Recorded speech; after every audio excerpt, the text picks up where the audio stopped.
कलरा पतरिया बाघजाल जबत खाली एतिकी नुहे ଏହି ଘଟଣାରେ ଦୁଇ ଜଣଙ୍କୁ ଗିରଫ କରିବା ସହିତ ଏକ ଦେଶୀ ବନ୍ଧୁକ ମଧ୍ୟ ଜବତ କରିଛି ବନ ବିଭାଗ।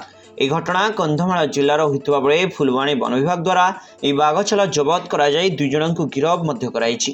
ଗିରଫ ହୋଇଥିବା ଅଭିଯୁକ୍ତମାନେ ଜି ଉଦୟଗିରି ଥାନା पुकुलुंगिया पंचायत मलानसुगा ग्रामर भवानी शंकर प्रधान एवं गंभारीगुड़ा ग्रामर प्रमोद कुमार प्रधान बोली जनापड़ी। सूचना अनुसार गुरुवार विलंबित राति जी उदयगिरी रेंज अधिकारी काजल नायक नेतृत्व में वन विभाग पक्षर पेट्रोलिंग चलता समय कलिंगा बाबू छकठारे जड़े व्यक्ति को सन्देहजनक अवस्था ठिया होता देखि पचरा उचरा कर जांच करथिबा बेले तांको पाखरे थिबा बेगरु एक कलरा पत्रिया बाघछाल मिलिथिला।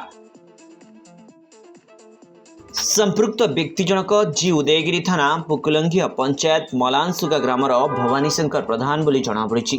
भवानी को जेरा कर घटनार अन्य जन अभियुक्त गंभारीगुड़ा ग्रामर प्रमोद कुमार प्रधान को गिरफ्त कर वन विभाग।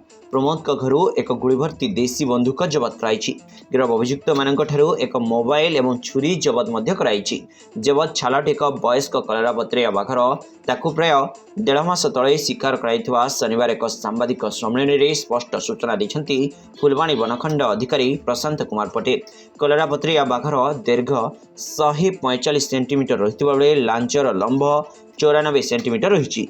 यार परीक्षण पर कोलकाता ZSI को पठाई। तेज बाघ शिकार में अधिक व्यक्ति संपर्क थिबा एवं एने तदंत चलिथिबा प्रकाश करिसेंती डीएफओ।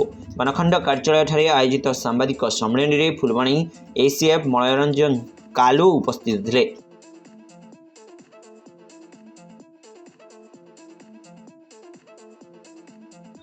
बालीगुड़ारू सुरेंद्र कुमार पाणिग्राही रिपोर्ट कौशल प्रवाह।